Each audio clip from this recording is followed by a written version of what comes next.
Good morning po sa inyong lahat at sa akin na rin po. Ako po si Christine, nagpapakilala sa inyo na hindi makatulog ngayong madaling araw dahil po nag-jetlag ako. So, nag-decide na lang po ako na gumawa ng video para naman po makatulong ako sa mga Pilipino na nagtatanong kung paano umuwi ng Pilipinas. Yan. So, ito pong video na to, i-explain ko po kung sino yung pwedeng umuwi ng Pilipinas, sino-sino. Pangalawa po, ano yung requirements ng Pilipinas para makauwi ka. Pangatlo po, yun po papasok na yung experience ko sa pagpasok ng airplane, papuntang Pilipinas, habang nasa airplane ka. At saka yung paglapag ng airplane sa Philippines, at saka yung pagbaba ninyo ng airplane, ano ang ine-expect po ninyo. Yan po yung mga i-explain ko ngayong dito sa video na to. Okay, hindi ko na po papatagalin kasi alam ko naman pong kailangan na nating i-explain ito. Ako po taga Minnesota, sa pinakamalamig po na state sa US. Ang binisita ko po, under po ako sa ng Chicago Philippine Embassy. So ang binisita ko po na website kung pwede po ako umuwi o hindi, ay yung www.chicago, P as in Papa, C as in Charlie, and G as in gecko or giraffe, whatever G it is, .com. Again, you can visit www.chicagopcg.com. Ano pong meron dyan kung pwede kayong umuwi o hindi? Kung tinatamad po kayo magbasa, tawagan nyo na lang po yung 321-583-0621. Again, it's 321-583-0621. So, ano po yan? Philippine Embassy pa rin po yan sa Chicago. Tanong nyo, pwede ba ako umuwi o hindi? O, sasabihin naman po nila kung pwede. Pero po i-explain ko sa inyo kung sino pong pwede umuwi ngayon. Unang-una po sa lahat, i-highlight ko na lang po First off, ang pwede po umuwi ay mga foreign spouses of Filipino nationals. Ito po yung mga Pilipino na nandito, nakatira sa Pilipinas, tapos meron kang asawa sa US, tapos yung asawa mo doon gusto umuwi dito, siya isang he's a US citizen, foreign national siya, pwede siyang umuwi. Pwede po siyang umuwi kasi Pilipino ka, pero kailangan niya ng visa. Okay? Lahat po ng merong asawa na foreign nationals or US citizen na gustong bumalik ng Pilipinas, pwede po. Kasi may asawa silang Pilipino, provided na mag-a-apply po sila ng visa. Kailangan po ng visa. Pangalawa po, lahat po ng foreign minor children with or without special needs, pwede po silang umuwi ng Pilipinas. Lahat po ng anak natin, anak ninyo na nasa US, na gustong umuwi ng Pilipinas, pwede po silang umuwi ng Pilipinas. Provided na kailangan po nila ng visa din. Okay? Pangatlo po, dual citizens. So, dual Filipino citizens. Kung meron kang US passport at meron kang Philippine passport, pwede kang umuwi ng Pilipinas. Kailangan nyo ba ng visa? Hindi po. Hindi nyo na kailangan kasi meron kang Filipino passport. Pang-apat po, Filipino citizens, foreign spouses, and children.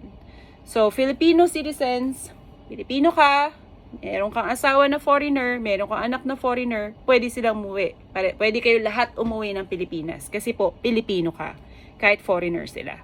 So, pwede silang umuwi. Without visa, kasi Pilipino ka, kasama ka nilang uwi. Panglima po is yung nag-apply sa akin dito, former Filipino citizens. So, ito po yung mga dating Pilipino na naging US citizen, na nangako na magiging US citizen sila at magsiserve sila sa country ng US. Pwede po kayo umuwi kasi former Filipino citizen po kayo. Under po tayo sa executive order na yan na hindi ko po alam kung anong number, pero ang tawag nila is Balikbayan Program. So, bumabalik tayo sa sarili nating bayan. Although tayo ay isang foreigner na. Pwede po tayo umuwi. Ang tanong nyo po, may visa ba? Kailangan ba ng visa or hindi? Hindi nyo po kailangan. Ano pong kailangan nyo lang dalhin? Ilagay nyo na sa bag ninyo o kung saan man document na pwede nyo ilagay, na lalagyanan ninyo ang former passport po ninyo. Former passport. Yun yung mga old passports po ninyo na hindi nyo na ginagamit kasi nga ang gamit nyo na ay US passport na po. Or, pwede nyo rin pong dalhin ang birth certificate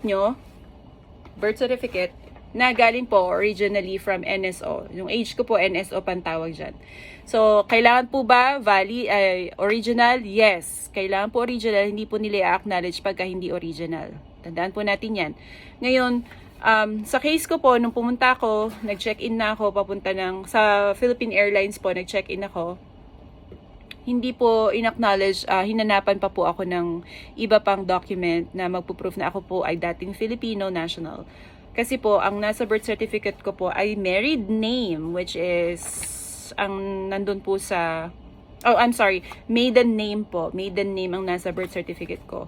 At yun pong nasa US passport ko po is married name. So, hindi sila nagmamatch, hinanapan pa ako ng ibang identification.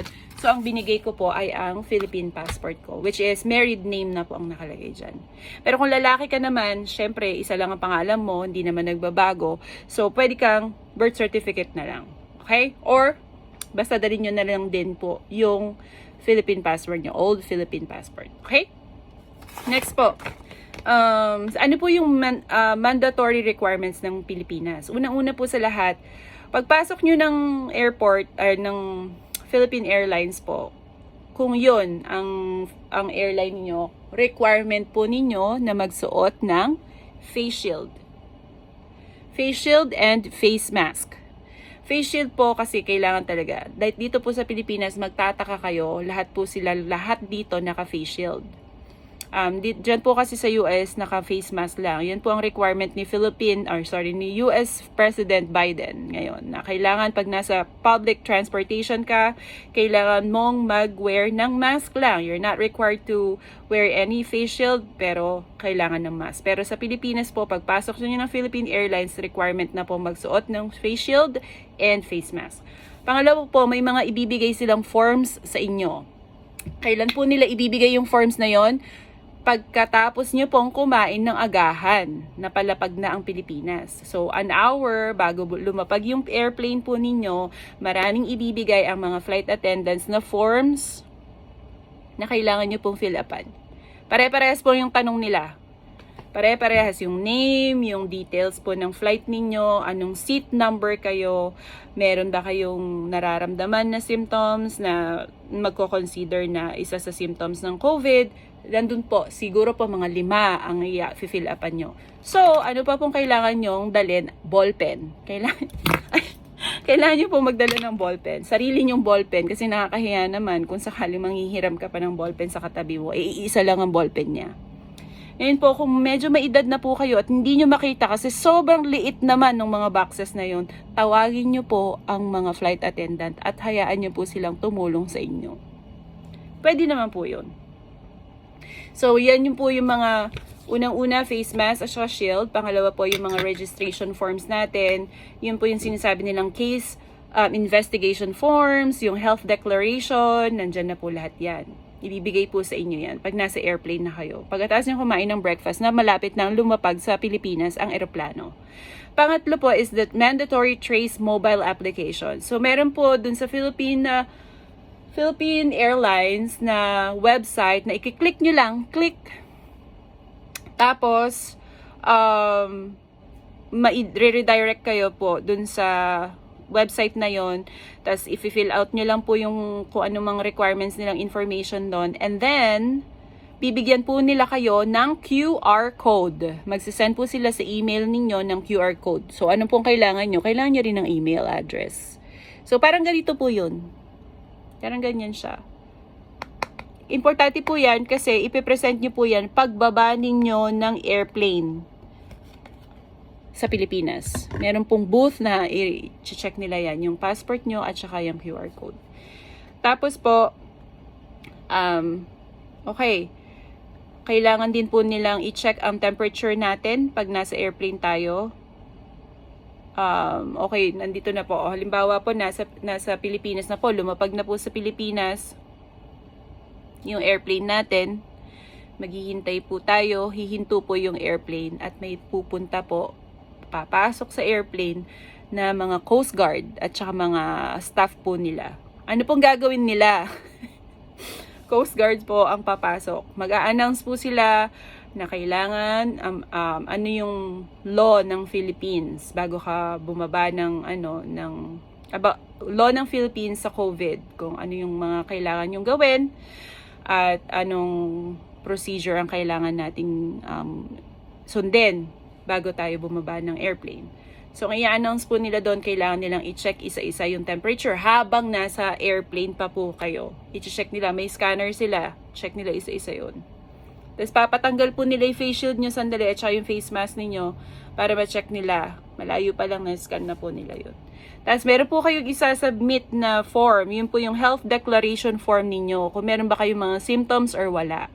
So, ang question po ninyo, halimbawa, nagkaroon kayo ng sintomas pagdating nyo dun sa airplane, na sumama yung pakiramdam ninyo, and you think po na meron kayong symptoms ng COVID, ano pong kailangan yung gawin? You approach the flight attendant, and then po, yung 3 last rows po dun sa seat ng airplane, I think that's for the people who has symptoms po. Dun po nila pinapaupo.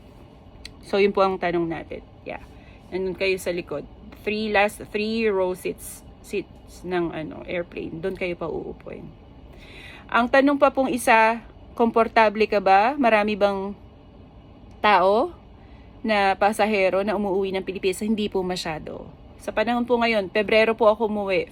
February 16.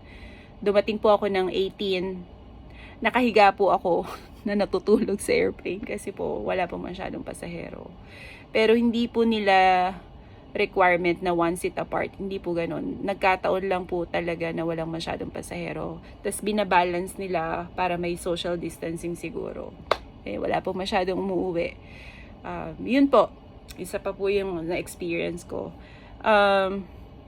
Ano po ang kailangan natin gawin?